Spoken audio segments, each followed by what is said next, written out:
우리 입에서 낸 모든 말을 반드시 실행하여 우리가 본래 하던 것, 곧 우리와 우리 선조와 우리 왕들과 우리 고관들이 유다 성읍들과 예루살렘 거리에서 하던 대로 하늘의 여왕에게 분향하고 그 앞에 전제를 드리리라.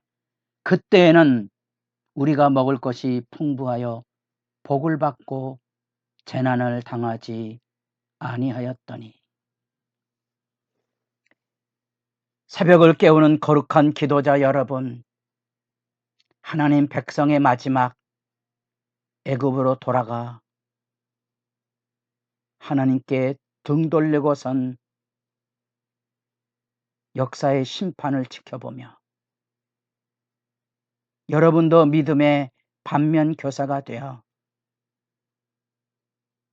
하나님께 등 돌리고 살지 않기를 원하는 간절함이 여러분의 새벽을 눈물로 깨우는 시간으로 열려질 수 있기를 바랍니다. 오늘 우리가 읽어갈 하나님의 말씀은 예레미야 44장 15절에서 30절까지의 말씀으로서 드디어 다시 애굽의 종살이로 들어가고 애굽의 심판으로 끝나고 역사에서 더 이상 이스라엘의 이름이 하나님 백성 안에 깨져버린 마지막 장면의 말씀을 우리가 슬프게 지켜보고 있습니다.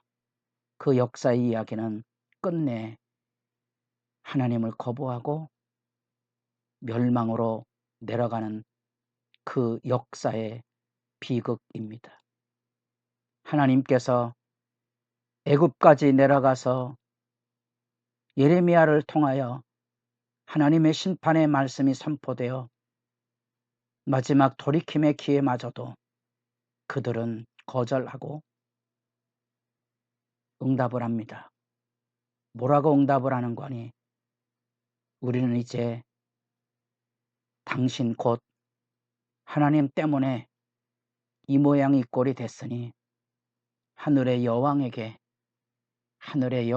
분향하고 전제를 드려서 이것으로 인하여 당한 궁핍함과 멸망을 면해 볼 것이라는 거지요. 너 때문에 우리가 이렇게 어려움을 당했다고 하나님 앞에 손가락질하는 장면입니다. 이게 이스라엘 역사의 마지막입니다. 잘 살펴보면 이게 인간관계가 망가지고 이혼할 때 이런 삿대질하며 살고 마감하는 모습이 여기 연상이 되고 있지 않습니까? 교회 안에서도 믿음의 막장 드라마들이 전부 너 때문이라는 거죠. 그 너라는 대상은 상대방이 아니고 상대방에 대한 하나님에 대한 손가락질인데 우린 그게 잘 분별이 안 됩니다. 결국은 우리가 하나님을 삿대질하고 살기 때문에 교회당이든 부부든 부모와 자녀든 세상이야 뭘 말할 수 있겠습니까? 전부 정치판에서 이루어지는 삿대질은 전부 모든 잘못이 상대편에 있다는 이 무서운 악의 고집, 하나님의 말씀을 끝내 거부하고 멸망으로 치닫는 막장 드라마의 끝이 오늘 우리가 읽은 여기 예레미야 44장입니다. 어쩌면 내가 새벽을 깨워야 될 절박한 이유도 이것이고 어쩌면 우리의 새벽마저도 등불이 꺼질 것 같은 절망의 나락이 우리에게 엄습해 오고 있는 비참함에 대한 절망이 여기 담겨져 있다는 사실입니다.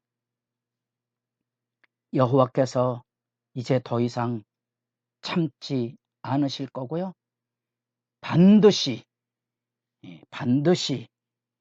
이들은 말합니다. 우리는 반드시 우상을 섬기며 다시는 당신 여호와 때문에, 요시야의 종교개혁 때문에 나라가 망했는데 다시는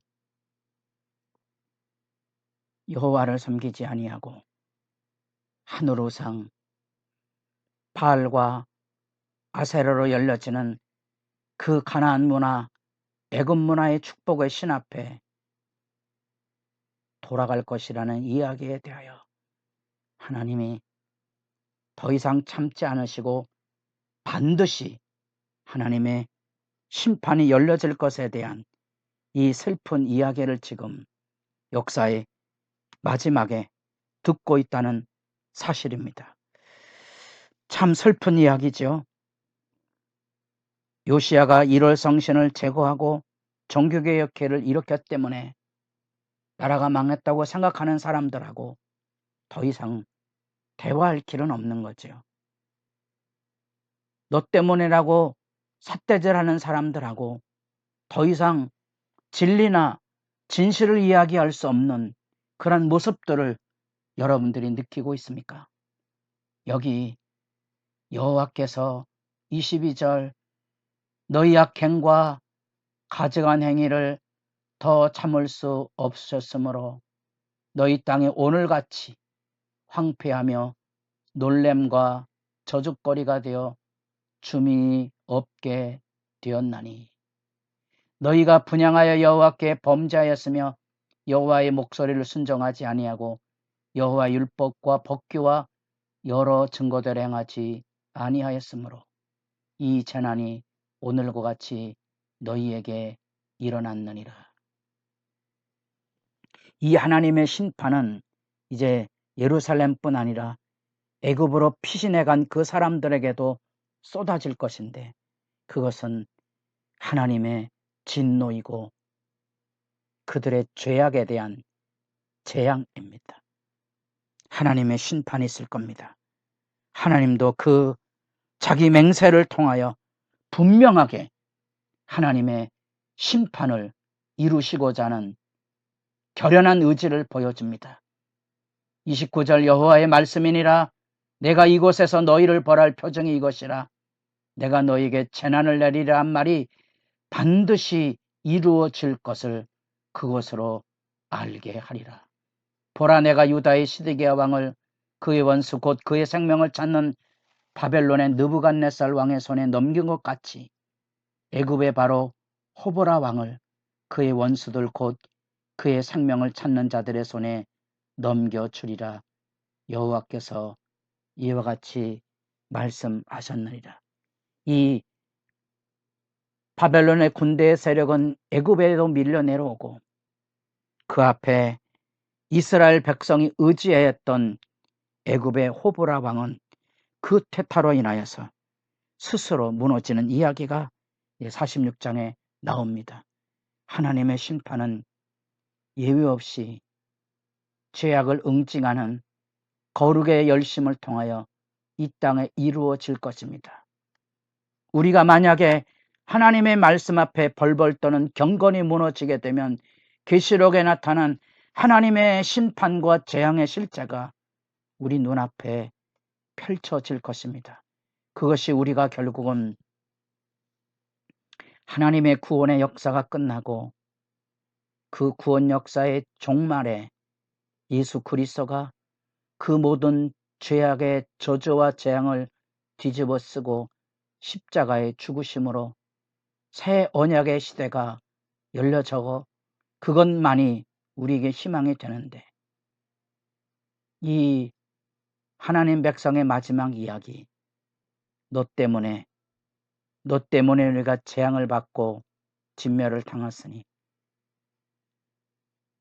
하늘의 여왕에 분향하고 우리는 복받으리라고 외치고 있는 이 무서운 역사의 어두운 이야기 무너지는 가정 안에서 깨어지는 교회 안에서 듣는 동일한 그 이야기입니다.